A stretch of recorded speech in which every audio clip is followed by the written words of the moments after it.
Everybody, welcome back to another episode of FSi DFS Fantasy NASCAR Picks. I'm your host, Megro31. Gonna be a quick video. I had a catastrophic issue with my computer yesterday, so I had to like reinstall Windows, so I don't even have like my background. I put Zoom, everything, Excel. So, um, got a road course here for a truck series, Circuit of the America. The weather looks great in the 70s, so I don't have to worry about rain tires or windshield wipers or anything like that. And it's going to be the only road course that they run here. So with road courses, you really want to take place differential where you can. That's king here in finishing position. There's not enough laps because each lap is like miles long, that you only have like each stage is like somewhere in the teens, like 16, 17, 18 laps, something like that. So, and I don't think they throw the caution at the stage break anymore either, just because it was just so silly that they were going so short in between that. And there will be live pitting. There wasn't sometimes before, but all the series are here, so they won't be stopping the race for like pits or anything like that at the road courses this year. From what I know, if that changes, I will update it in a video. So as you look at the screen, you'll see a lot of pretty colors there. And the brown guys are what we call road course ringers. They're the cup drivers or guys that are, or girls, drivers that are specifically come in for road courses. Some of them are decent.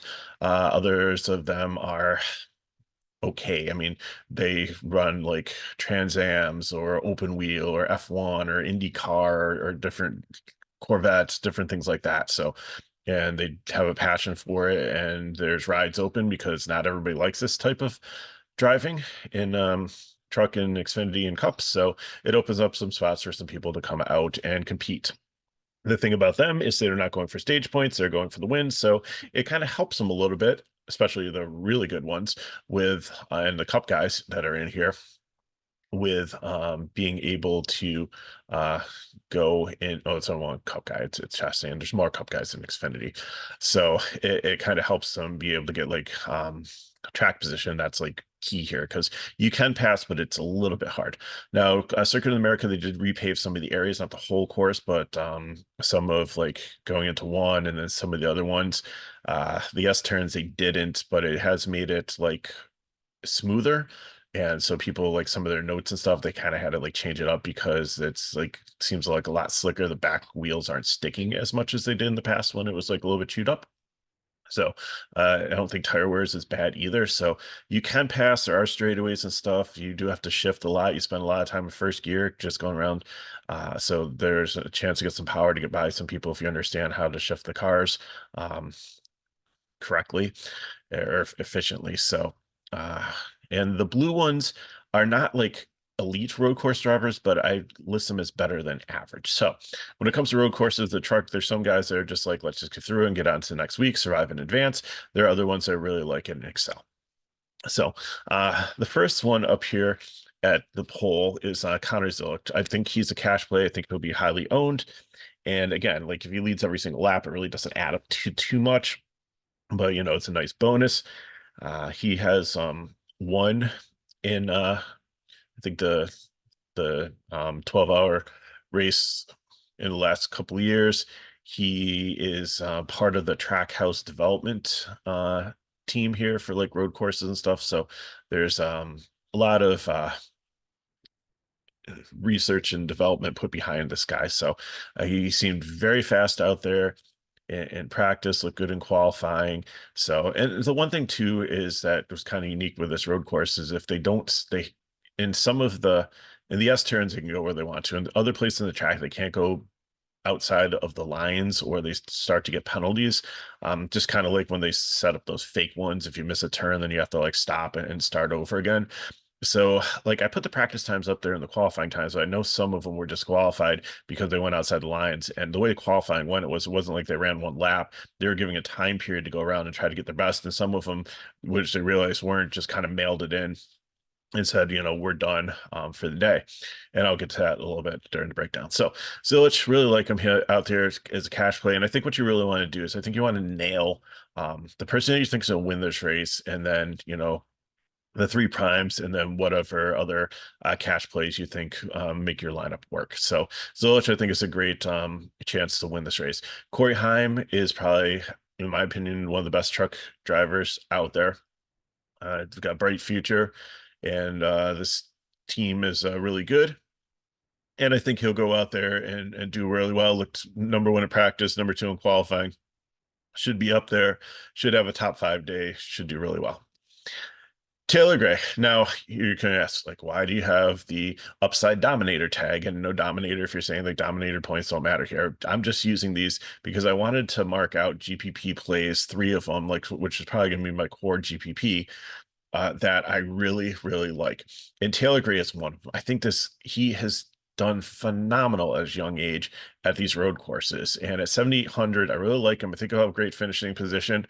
Dark horse to win it potentially. I mean, I know he's got some stiff competition with some really good drivers here, but I think that he can definitely end up in the top 5, have good finishing position at 7,800. I think that's a really decent price tag, and he'll be in one of the cores of my GPP lineup. Nicholas Sanchez, another young driver, has run well at road courses, 89, so you're paying 1,100 more for him.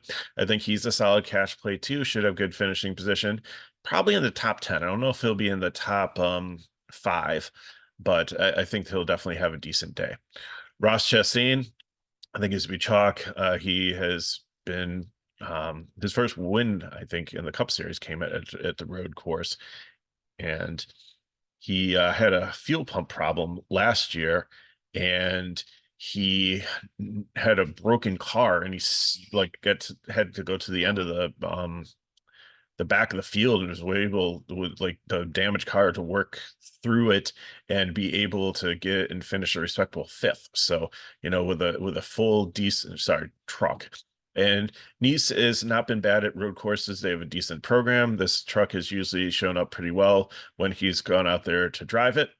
So I think he'll be chalky. And again, I think he's another threat to win. So he's going to be another upside dominator for me. Jack Hawksworth. Nobody's going to be talking about this guy. I think everybody's going to go up with Zilich or Heim or Chastain as their like prime and core plays. I'm coring Hawksworth because I really liked what I saw with him in practice. And just hearing the commentators say that this was the guy that Tricon brought in to coach the whole team last year. He just recently won one of the 12-hour races. He understands road courses. Like, yes, he was 12th in practice. But again, if he was like consulting before, maybe he was trying to help some of the other ones. And look at the success that Tricon has had here. So for me, I like the little bit of place differential there that he has. I like the price at 8,000, and I think that he's going to have a really good day. And again, it's another shot to potentially win this. And if they're using his expertise to coach the truck team, now he's out there actually driving the truck in a really good truck. So I really like it. So that's why he's going to be there. Sensor Boyd, I have no idea how on earth he ended up. Maybe probably because that's wrong. I think sorry, I tried to throw this together really fast. Truck Series, starting lineup, come on, load.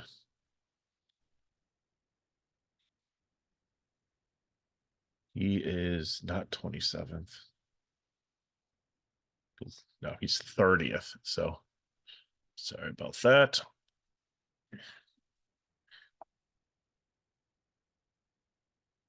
Yeah, so Tanner Gray. Okay, it truck at road courses, but not as good as his brother. So a GPP for me. Lane Riggs. I mean, this truck won it last year with Zane Smith. He's really good. He's really talented, but again, he didn't look great on the road course.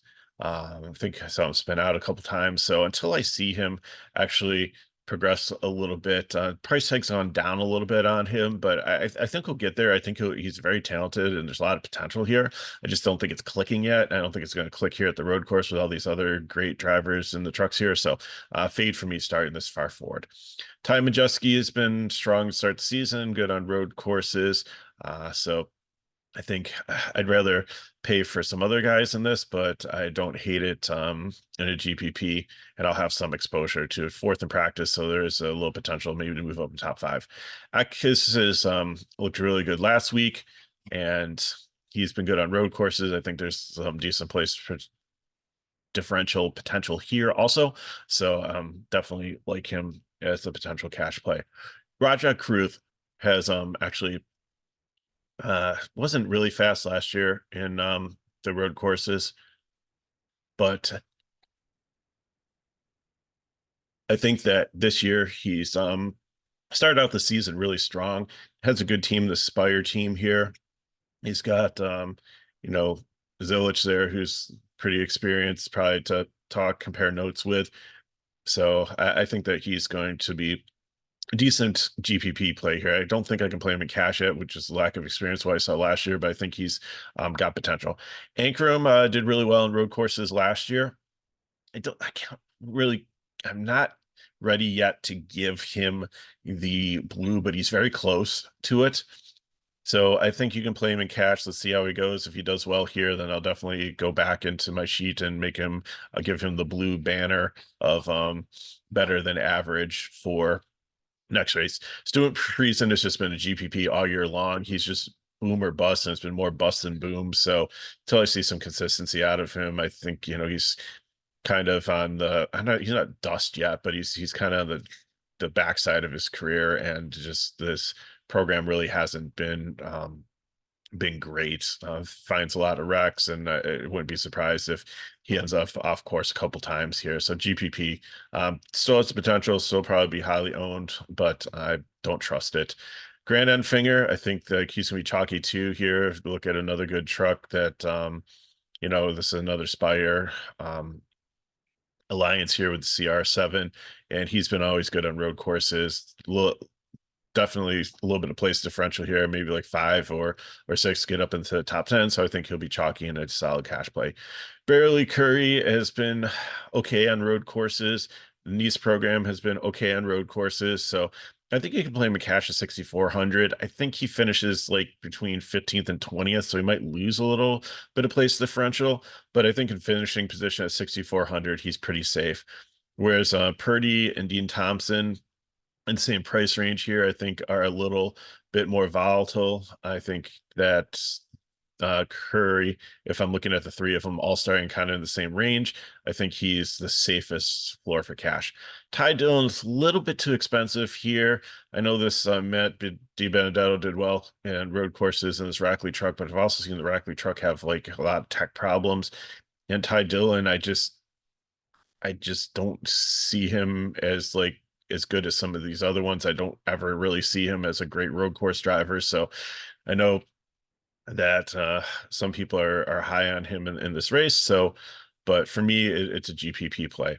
Stefan Parsons, he's has some truck experience. He's got 2 top 20 so far this season. So they're having this Henderson team isn't bad. He's actually having, what's my note on Henderson? Yeah, they're a very decent small team. So I have him in my GPP. He's been brought in for road courses and Xfinity before, and I think he was actually 10th in practice. So I see a lot of upside here. Not enough to put him as a cash prime play, but I think he's definitely going to be my third guy in to start my GPP lineup.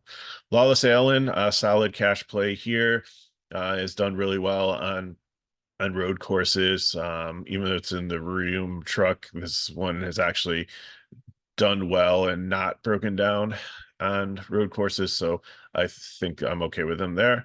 Crafton has a lot of experience. I think that he's been okay on road courses, place differential there. Jack Wood struggles. I just don't really see him doing well on the road course, so I think he's going to go down. Daniel Dye made it to prime. If you want to, I debated between Dye and Allen. I think they're, you know, I just like that you have a little bit more place differential with Dye than Allen. I think they probably finish similar. So even though Allen had like the better practice time, and Dye hasn't been doing anything spectacular last year in road courses. He did enough to actually, I think he was like started almost dead last and was in one of the optimals. So like that. Matt Mills, not known for road course GPP, low owned. Jake Garcia, I think he'll be high owned just in the Thor sport truck, but I really haven't seen a lot of great technical ability. This is a really technical track for him here, so I think he struggles a little bit. So GPP, especially at 6,800. Brett Holmes, 53. If you want to take a shot here, it's not bad. I'd pay 500 more for Timmy Hill. He's been solid on road courses, but I think Holmes is definitely in discussion. Marco Andretti, he's got a lot of road course Indy experience, two top 20s last year in running. So I think he can be in consideration too, but 7,000 is just and the Roper Racing truck. I don't think they have any alliances with anybody, so that kind of scares me a little bit there. Carter Fartuck, and this Rayum truck. Might be the old 33 truck. Skip Barber Racing School instructor. Well, Skip Barber has taught a lot of people how to race on these, and if he's one of the instructors there, but Josh Bilicki's an instructor for road courses, and sometimes you've heard the old adage, if those who can't succeed in something teach. So maybe he's a better teacher and driver, but we'll see. So GPP, Spencer Boyd, who I had accidentally up in 7th, I'm starting 30th. Here is a fade. Vincent Solis is an NASCAR guy, like an iRacer. And I just want to talk with all these, like Mason and Daryl Quarterly, who's also a ringer, 63 years old, has experience in many different road courses. So I like his experience here at Cash. Young Motorsports has always done well at road courses, and I don't know why they all like didn't really have speed and qualify unless they weren't like really going for it, which makes me like kind of like the little conspiracy theory here, think that there's a lot of decent place differential here, even if they get like 5 or 6 to try to, if you're building like a GPP lineup and you really want to try to get like 3 kings in there. And when I say 3 kings, it's 3 drivers over 10K or like really expensive drivers. I consider Effinger in there too at like 97 is close enough. But if you want to get like 3 like really high priced drivers in there, I think these guys would place differential. And the beauty is there's such floor down here because it's always based on a 40 trucker car system. So Thad Moffitt here, who's probably going to definitely finish dead last, who's absolutely abysmal, is going to get at least 6 points. So you so 35th is baked in 6 points. So you're gonna get, even if Salas, who starts here 31st, loses 3 points and finishes 34th, he is going to get 7, so at least 4 points. So nobody's going to be in the negative down here, and there's a lot of upside, and there's a lot of worse drivers down here and worse equipment, like Boyd and like maybe some of these other ones like Jack Woods potentially. So they could actually get a little bit of place differential, have some solid finishing position, great price. Love this range. These 3 drivers, Young Motorsports, keep your eye on them. But if I have to pick one for my cash lineup, it's going to be Quarterly. Ben Rhodes, chalk, lock of the slate, had a shock problem, have it all fixed, didn't qualify. He'll be fine. Thad Moffitt didn't qualify either, but he's just it's not a good truck, not a great driver, even though he's got a lot of lineage of success in his family. And so I'm not going to be playing him. So again, I'm going to be coring Hawksworth, Die, and Rhodes, and then I'm going to be looking for a couple people up top here to fill in, and then whoever else is the last person in to make my lineup work. So that's what I got for Truck Series. I'm going to hop off here so I can get the Xfinity Series video filmed quick. So if you have questions, put them in the chat below. Hit me at Megaro31 and Twitter. If you want more information on FSi DFS, go to the description of the video. Everything is there to get to our website and to get sign up for the weekend package. It's really cheap. It's like $5. So if you want more information on that. And so good luck in your contest. Check out the Xfinity video to come up and the Cup video later, and I'll see you next time.